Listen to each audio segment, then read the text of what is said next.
Willkommen bei J-Point Systems zu Folge 5.1 unserer Retro-Bastelei und damit zu einem Upgrade-Snack zu unserem High-End-System aus 2003. Für alle, die noch nicht zu dem Video gekommen sind, gibt es eine kurze Zusammenfassung. In Folge 5.0 haben wir uns anhand eines Pentium 4C mit 3 GHz den Zenith von Intels Netburst angeschaut und haben dem Prozessor eine ATI Radeon 9800 Pro sowie 1 GB DDR400 RAM beiseite gestellt. Auch wenn die Konfiguration schon perfekt war, wollen wir heute noch eine Schippe drauflegen.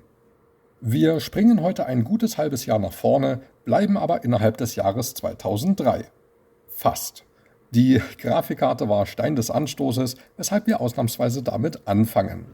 Hierbei handelt es sich um eine aufgebohrte Version unseres alten Modells, konkret um eine ATI Radeon 9800 XT, welche im Oktober 2003 rauskam. Es war die schnellste Radeon der 9000er Serie und zugleich die stärkste DirectX 9 Karte des Jahres. Oft wurde die Karte als übertaktete Pro verschrien und in der Theorie trifft das auch zu, doch in der Praxis hat sich noch ein bisschen mehr getan. Denn es wurden nicht einfach nur stumpf die Taktraten angehoben, auch das Chipdesign wurde optimiert und erstmalig ein Hardware-Monitoring- und Overdrive-Feature implementiert, womit die Karte die Taktrate automatisch anpassen kann. Darüber hinaus wurde die Kühlung verbessert und 256 MB Speicher tun ihr Übriges. Und die Summe aller Maßnahmen führt dazu, dass die Radeon 9800 XT die Pro auf Distanz halten kann. Mal mehr, mal weniger. Über Sinn und Unsinn dieses Upgrades kann man sich sicherlich streiten, denn wirklich nötig ist und war das damals nicht, wenn man bereits das vorherige Topmodell sein eigen nannte. Das trifft im Übrigen auch auf alle bisherigen Upgrades zu, doch manchmal muss man einfach unvernünftig sein.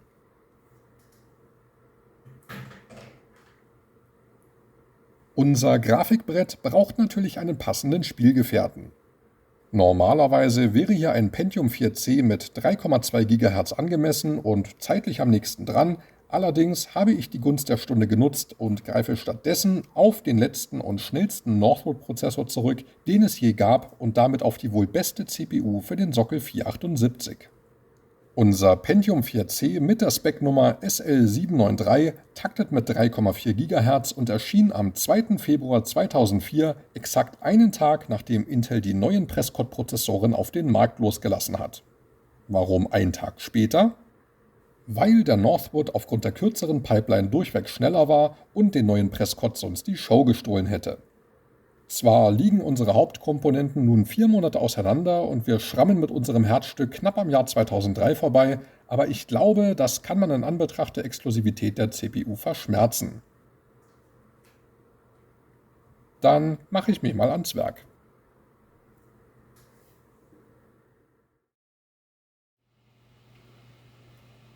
Welcome back!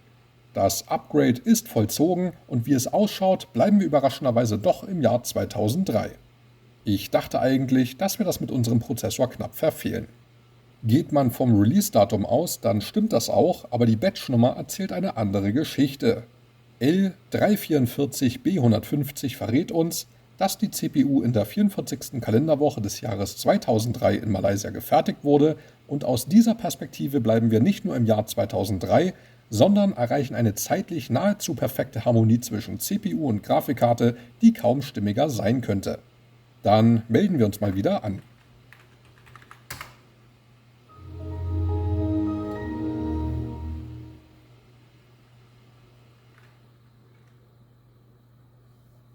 Da ist wieder unser Asus Overclocking Tool und unser Prestige-Prozessor wurde erneut undervolted. Allerdings sind dem nun deutlich engere Grenzen gesetzt als noch beim 3 GHz Modell. Während wir beim letzten Mal auf ca. 1,27 Volt runter konnten, markieren nun 1,46 Volt die unterste Grenze, die für einen stabilen synthetischen Volllastbetrieb nötig sind.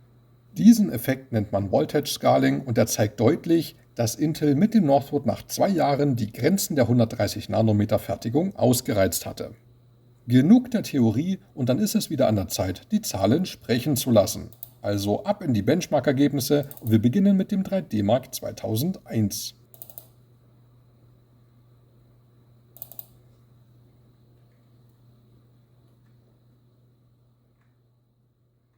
Im letzten Video schaffte unsere Zusammenstellung gut 17.000 3D-Marks. Das war schon ziemlich ordentlich und seinerzeit State of the Art. Ich hatte das letzte Mal gesagt, dass ich nicht weiß, was die Grafikkarte mit einer schnelleren CPU schafft, doch heute lüften wir das Geheimnis. In Verbindung mit dem 3,4 GHz Modell wird die Marke von 18.000 Punkten geknackt, aber man kann davon ausgehen, dass damit auch so langsam das Ende der Leistungsfähigkeit erreicht ist. Dann schauen wir uns die 9800 XT an, allerdings verzichten wir auf das Overdrive-Feature und belassen alles beim Referenztakt. Mit unserem 3 GHz Northwood rangiert sie mit 17.600 Zählern so ziemlich zwischen den vorherigen Werten und mit dem Prozessor-Upgrade klettert der Score auf fast 19.000 3D-Marks. Gegenüber der Basiskonfiguration haben wir also einen Zugewinn von Pi mal Daumen 10%. Wir schauen der guten Ordnung halber noch auf einen Vergleichswert und konkret geht es um die GeForce 5950 Ultra. Zusammen mit einem Pentium 4C mit 3 GHz wird ihr im 3D-Mark mit 14.800 Punkten erkennbar weniger bescheinigt. Zwar deckt sich der Wert mit den allermeisten Publikationen, aber es ist natürlich nicht dasselbe, als wenn ich die Karte hier hätte und eigene Tests fahren könnte. Dann machen wir weiter mit dem 3D Mark 03. Letztes Mal hatten wir knapp 5.900 Punkte und das war eine mehr als angemessene Leistung. Mit dem neuen Prozessor bleibt es dabei und wir reden im Grunde genommen über Messtoleranzen. Unsere Radeon 9800 XT erreicht hingegen 6600 Zähler und mit dem 3,4 GHz Northwood ändert sich auch nicht mehr so viel. Insgesamt haben wir damit ebenfalls gut 10% mehr Leistung. Demgegenüber schauen wir wieder auf Nvidias Flaggschiff, welches erneut ins Hintertreffen geriet. 5600 3D-Marks sind alles andere als rekordverdächtig. Doch auch hier gilt, externe Zahlen sind mit Vorsicht zu genießen, da sie selbst bei nahezu identischen Setup nur bedingt vergleichbar sind. Dennoch liefern sie eine grobe Orientierung und zeigen in diesem Fall die Schwächen der CineFX-Architektur. Sobald es in DirectX 9-Szenarien mit Shader-Berechnungen ans Eingemachte geht, brechen die Karten hoffnungslos ein, während die Radeons ihre Stärken voll ausspielen können. Ja, es entbehrt schon einer gewissen Ironie, dass ausgerechnet das Feature, mit dem Nvidia noch so vollmundig geworben hat, der gesamten FX-Reihe das Genick brach. Übrigens, vielen Dank an Andreas, der unter Folge 5.0 kommentiert hat und mit seiner eigentlich langsameren FX 5900 praktisch die gleichen Werte erreicht wie die 5950 Ultra aus dem Test von Computerbase. Ein weiteres Beispiel dafür, wie unterschiedlich die Ergebnisse trotz ähnlichem Unterbau ausfallen können. Wir könnten uns eigentlich noch den 3D Mark 05 anschauen, aber der ist wenig spannend auf dieser Hardware. Long story short, dank der 256 MB Speicher kratzt unsere Radeon 9800 XT mit knapp 3000 Punkten gerade so am Niveau einer Mittelklasse-Karte der folgenden Generation, während die 9800 Pro mit 128 MB völlig untergeht. Einen passenden Vergleichswert zur Nvidia-Karte habe ich leider nicht, doch wir können uns wohl alle denken, wie der ausfallen würde. Gut, dann kommen wir wieder zu SI Software Sandra 2004 und beginnen, welch Wunder, mit dem Arithmetik-Benchmark. Der letzte Northwood-Vertreter kann den kleinen Bruder auf Distanz halten, flippt aber beim Whetstone völlig aus. Warum da fast 50% mehr stehen, kann ich beim besten Willen nicht nachvollziehen. Schauen wir auf den Multimedia-Benchmark. Die Ergebnisse und das Skalenverhalten bewegen sich im erwartbaren Rahmen. Zum Abschluss werfen wir wieder einen Blick auf die Speicherbandbreite und hier gibt es ebenfalls keine Überraschungen. Dann schließe ich mal wieder alles und wir schauen uns das Ganze in der Praxis an. Dann starten wir erst einmal mit zwei Vergleichstiteln. Nachdem beispielsweise Need for Speed Hot Pursuit 2 und Call of Duty beim letzten Mal dreistellige Frameraten erreichten, beschränken wir uns heute auf Spiele, bei denen der Rechner ein bisschen mehr ins Schwitzen kam.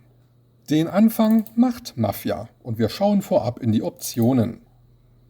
Wir sind wieder in 1280 x 1024 und 32-Bit Farbtiefe unterwegs und alles andere bleibt beim Alten.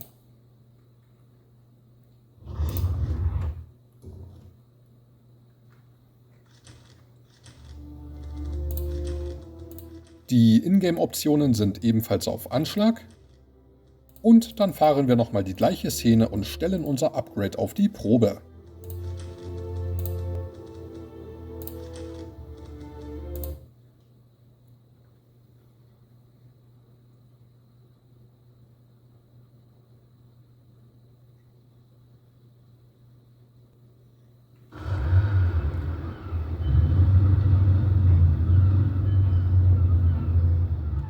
So, dann werden wir hier erst einmal wieder ein bisschen Taschengeld sammeln.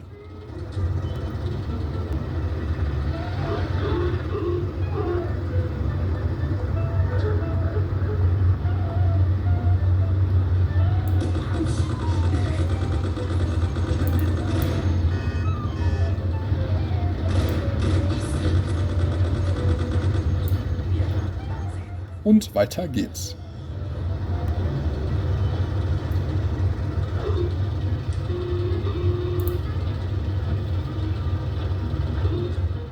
Ich würde mal sagen, wir haben hier Pi mal Daumen 4 bis 5 Frames mehr und kratzen vereinzelt sogar an der 50er-Marke. Das entspricht so ziemlich genau dem Zuwachs, den uns die Benchmarks in Aussicht gestellt haben. Nachdem Mafia aufgrund der LS3D-Engine ein recht CPU-lastiger Titel ist, dürfte das vor allem unserem Prozessor-Upgrade zu verdanken sein. Schließlich konnten wir das schon beim letzten Mal bewundern, als wir die GeForce 3 Ti 200 aus unserem Netburst Rambus Totalschaden hier reingesteckt hatten. Klar, die Frameraten sahen mit der Radeon 9800 nochmal etwas besser aus, doch der größte Leistungssprung ergab sich allein durch den Wechsel der Plattform. Weg vom lahmenden Willamette hin zum schnellen Northwood.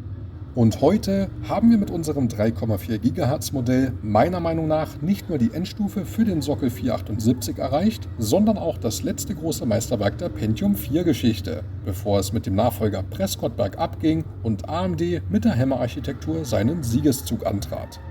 Ich könnte natürlich noch ein bisschen an der Taktschraube drehen, doch im Gegensatz zu den ersten beiden Upgrades, bei denen es im Grunde genommen noch um jedes Megahertz ging, spare ich mir hier das Übertakten. Denn unser Northwood läuft schon von Haus aus relativ nah am Anschlag und so viel ließe sich da auch nicht mehr rausholen. Lass es 200-300 MHz sein, für die man dann noch die V-Core anheben muss, um das Ganze stabil zu betreiben. Und dann ist der Ofen eigentlich aus. Zumal der Mehrwert ohnehin kaum ins Gewicht fallen dürfte. Das Risiko eines schleichenden Defekts ist mir bei so einem zunehmend seltenen Glanzstück einfach zu hoch. Stichwort Elektronenmigration. Insgesamt kann man auch ohne Overclocking mit der Leistung zufrieden sein und dann schauen wir mal, ob ich heute wieder einen Stunt hinbekomme. Ja, nicht so spektakulär wie das letzte Mal, aber eine solide 6 von 10 und das ganz ohne Personenschäden.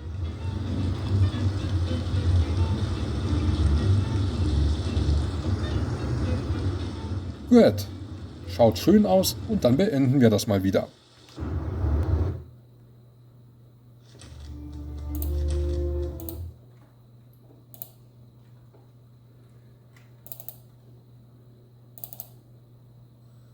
Der nächste Herausforderer hört auf den Namen Need for Speed Underground 2.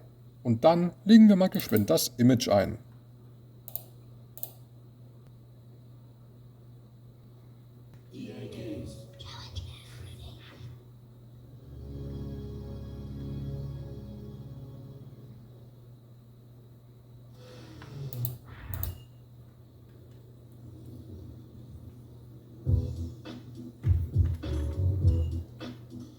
Es folgt der traditionelle Blick ins Grafikmenü, 1280er Auflösung und es ist wieder alles auf Maximum mit Ausnahme des Anti-Aliasings. Und dann drehen wir mal eine Runde. Heute ohne Schickimicki-Karre, sondern mit einem schnöden Ford Focus.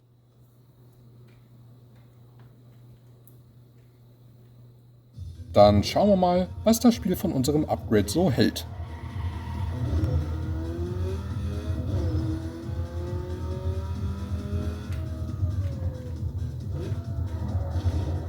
Also hier zeichnet sich das gleiche Bild ab. Aus dem Bauch heraus würde ich sagen, dass wir jetzt 3-4 Frames mehr bewundern können, was erneut einem Plus von ungefähr 10% entspricht. Wobei der Zuwachs diesmal eher auf die Grafikkarte zurückzuführen sein dürfte als auf den Prozessor, denn Underground 2 ist stark GPU-lastig. Übrigens, falls sich einer wundert, noch kurz ein paar Worte dazu, was mit unserer Pentium 3 und Pentium 4 Willamette-Kiste ist, beziehungsweise wo die Upgrades dazu geblieben sind. Nein, ich habe sie nicht vergessen. Ich hatte am Anfang der Upgrade-Reihe gesagt, dass ich die bestehenden Systeme glatt ziehe, bei denen sich was optimieren und vor allem noch Hardware beschaffen lässt. In unserem Aldi-PC aus Folge 3 kommt schon der schnellste Coppermine mit 1 GHz und 133 MHz Frontside-Bus zum Einsatz und die GeForce 2 GTS passt sowohl zeitlich als auch in Sachen Leistung perfekt dazu, womit wir bereits das Maximum und eine wunderbar ausbalancierte Konfiguration hätten. Der Tua Latin war nämlich erst ein gutes Jahr später ein Thema, abgesehen davon, dass der auf unserem Board nicht läuft, zumindest nicht serienmäßig, und eine dickere Grafikkarte wie zum Beispiel die GeForce 2 Ultra würde das Ganze schon wieder aus dem Gleichgewicht bringen. Beim Sockel 423-System aus Folge 4 ist die Sache etwas anders. Zwar ist die Konfiguration ebenfalls in sich stimmig, doch noch nicht das Maximum. Zum einen könnte man die GeForce 3 Ti 200 durch eine Ti 500 ersetzen, zum anderen den 1,7 GHz Prozessor durch ein 2 GHz Modell und hätte damit das Beste aus 2001, bevor AMD gegen Ende des Jahres mit dem neuen Athlon XP um die Ecke bog. Die Grafikkarte würde man zwar noch bekommen, wenn man noch mal ein bisschen Geld in die Hand nimmt, allerdings scheitert es an der CPU. Ich habe stundenlang das Internet durchforstet, so ziemlich jeden chinesischen CPU-Dandler angeschrieben, mit dem ich je zu tun hatte, sowie sämtliche Online-Händler über einen kleinen und großen Teich, welche die CPU gelistet haben. Doch das Ende vom Lied war, dass es entweder Absagen gab oder die Bestellungen wieder storniert wurden, weil man das Teil nun doch nicht mehr auf Lager hat. Und deshalb gibt es leider kein Upgrade. Außer jemand von euch hat 2 funktionierende Pentium 4 Willamette CPUs für den Sockel 423 mit der Spec-Nummer SL5TQ oder SL5SZ rumliegen und will die loswerden. Dann stehe ich angemessenen Offerten aufgeschlossen gegenüber. Glaubt aber bitte nicht, dass ich jeden Preis bezahle. So wichtig ist mir das dann auch wieder nicht. Der Titel flimmert jedenfalls anstandslos über den Bildschirm, wir stellen die Karre wieder am Startpunkt ab und gehen zurück auf den Desktop.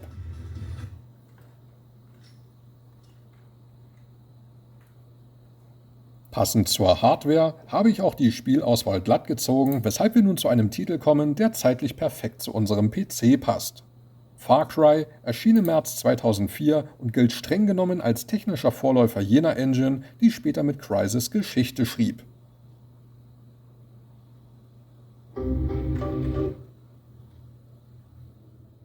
Wir schauen wie immer in die Optionen. Die Auflösung ist wie gehabt. Und alle Details sind voll aufgedreht. Der Menühintergrund und die Hand als Cursor erinnern mich gerade ein wenig an Black and White. Hat man sich da wohl inspirieren lassen? Wer weiß.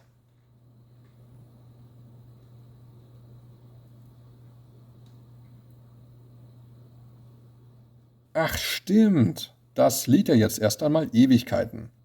Das hatte ich beim Testing auch schon und dachte erst, dass irgendwas an meinem System nicht stimmt. Allerdings habe ich das mal quer gecheckt und das scheint bei dem Spiel normal zu sein. Denn die CryEngine streamt die Spielwelt nicht, so wie das heute üblich ist, sondern setzt auf vollständiges Preloading, um Ruckler zu vermeiden und lädt die kompletten Areale inklusive Shader, Physik und Texturdaten im Voraus in den RAM. Das war zwar revolutionär, aber auch unfassbar ressourcenintensiv. Und wenn man die Originalversion auf zeitgenössischer Hardware spielt, dann dauert es ebenso lange, wie es damals dauerte. Ich glaube, ich werde das für euch vorspulen.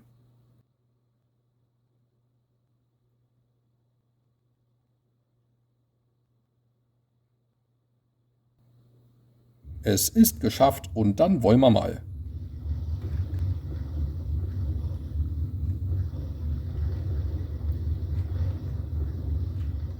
Ich muss übrigens zu meiner Schande gestehen, dass ich Far Cry heute im Rahmen der Upgrades das erste Mal nach über 20 Jahren spiele.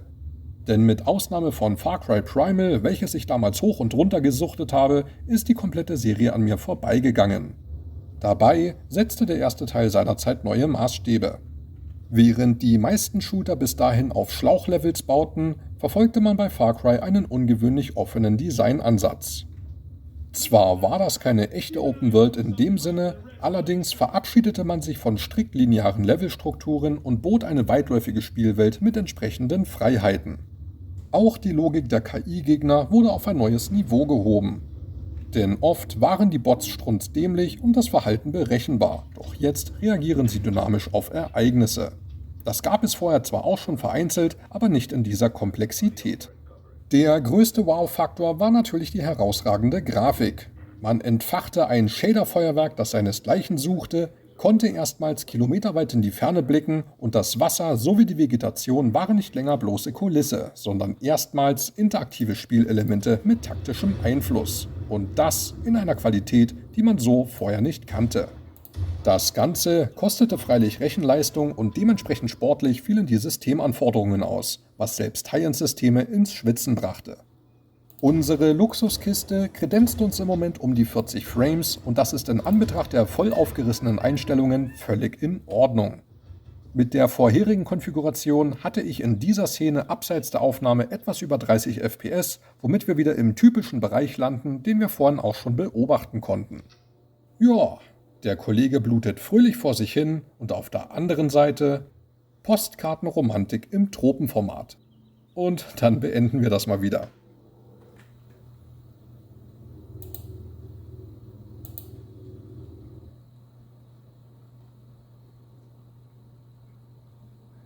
Dann kommen wir zum Abschluss zu einem weiteren Spiel, das ich ebenfalls noch nie in der Hand hatte. Half-Life 2 kam im November 2004 raus, kassierte reihenweise Top-Wertungen und war mit eines der meistprämierten Spiele seiner Zeit.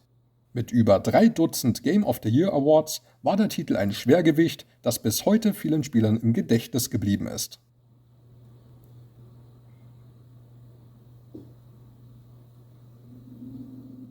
Der Ordnung halber schauen wir auch hier in die Optionen.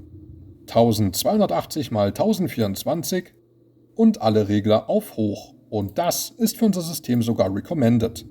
Dann starten wir einfach mal irgendwo und gucken, was passiert.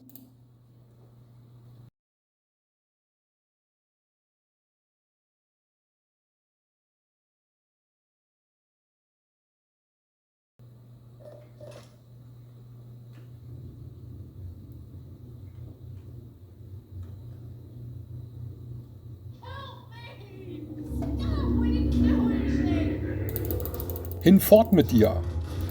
Nimm das! Na dann hau ich eben ab. Genau solche kleinen Szenen zeigen übrigens, was Half-Life so besonders gemacht hat. Denn die Story wurde ausschließlich aus der Ego-Perspektive erzählt und damit das übliche Shooter-Konzept komplett über den Haufen geschmissen. Keine Cutscenes, keine Schnitte, keine Perspektivwechsel.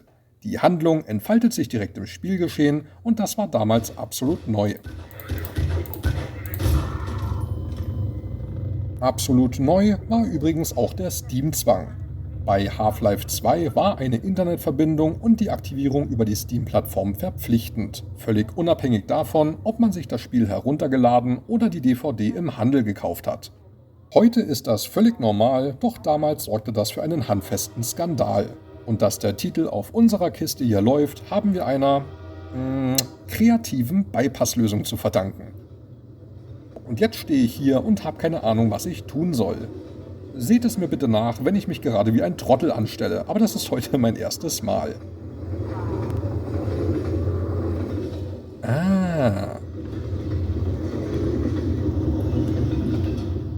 Vielleicht noch ein kurzes Wort zur Performance, während ich hier wie ein Rehkitz durch die Map stolpere. Man hatte schon gesehen, dass die Bildraten deutlich schwanken. Je nach Szene bewegen wir uns irgendwo zwischen 40 und 150 Frames, aber das ist für unsere Konfiguration in diesem Preset völlig in Ordnung. Half-Life 2 hatte trotz beeindruckender Grafik recht moderate Systemanforderungen und lief selbst auf älteren Semestern halbwegs brauchbar. Klar, das sah dann nicht mehr ganz so hübsch aus, aber so stellten die Entwickler sicher, dass eine möglichst große Spielerschaft in den Genuss des Spiels kommen konnte. So, bevor meine spielerische Darbietung noch peinlicher wird, machen wir für heute Feierabend.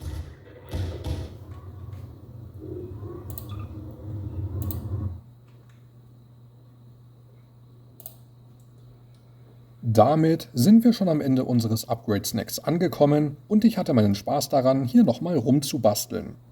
Der Unterschied gegenüber dem vorherigen Video fällt jetzt nicht sonderlich weltbewegend aus, doch das wusste ich von vornherein, dass da nicht so viel passieren wird. Vielmehr war das eine Jagd nach Prestige und haben nun ohne jeden Zweifel das beste System, was man sich Ende 2003 hinstellen konnte. Ich bedanke mich an dieser Stelle fürs Zuschauen und würde sagen, bis zum nächsten Mal.